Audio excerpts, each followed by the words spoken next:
Generally, life does not need you to do that. I feel life does not divide people into need categories, but for the sake of Newcomb's paradox, imagine there are only two kind of people. So one, people who trust themselves. Secondly, people who trust the system.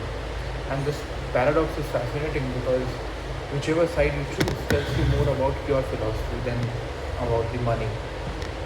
Let's explain it. So there are two boxes. Box A is transparent. You can see there is exactly $1,000 inside. Box B is opaque. It either contains $1 million or absolutely nothing. And now here is a twist. Because now before you arrive to a conclusion, a super intelligent predictor has already predicted your decision. If it predicted you will take only box B, it placed $1 million inside. If it predicted you will take both the boxes, it left box B empty. So the predictor is almost never wrong. Now you have a choice. Take only box B or take both the boxes. What do you choose? So if speaker 1 says both, he will say, at least I leave with $1,000. What is the worst case scenario? 1,000. Best case scenario, 1,000,000 and 1,000. That is simply a better payoff, right? Speaker 2 will say, you are calculating after the prediction. So the prediction has already happened, and the question is not what maximizes my reward now. The question is, what kind of person was the predictor expecting me to be? So if the predictor already knows you are the kind of a person who grabs both the boxes, then box B is already empty and you have won a guaranteed 1,000. But you have lost $1,000,000 before you entered the room. To this, speaker 1 will reply that sounds like a surrendering the free will. So if everything is already predicted, why am I even choosing it? Speaker 2 will say that exactly why philosophers love the paradox. Is prediction the same as causation? No. Just because someone perfectly predicts tomorrow is sunrise does not mean they caused it. Likewise, a predictor does not force your decision, it simply knows it. And these are two very different and distinct things.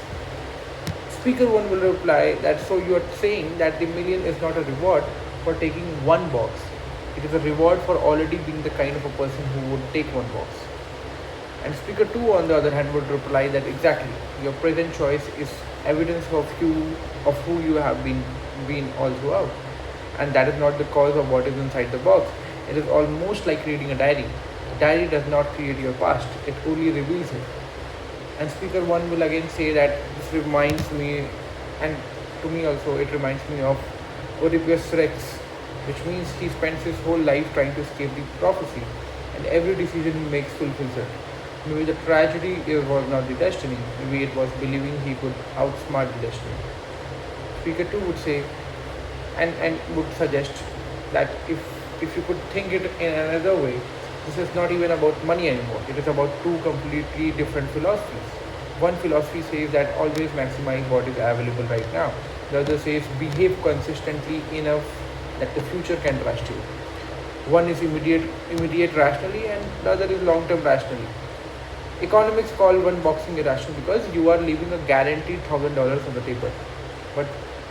But a good philosopher reply would be, no, you are looking at the game from the wrong time frame. The important decision happened before you touched the boxes.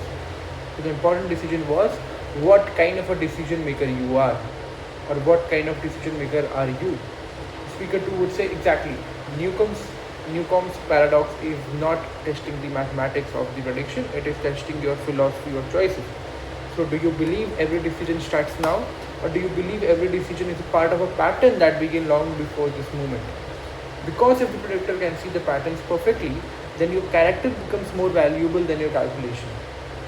Speaker 1 will say, so maybe the real paradox is not the box B. And the real paradox is inside us and how we choose the free will. And we free because we are choosing it, or do we choose because of who we already are? And until we answer that question, we'll keep arguing about the boxes. But when the real mystery was never the boxes, it was about the chooser's free will. So yeah, that is the point that you can argue upon.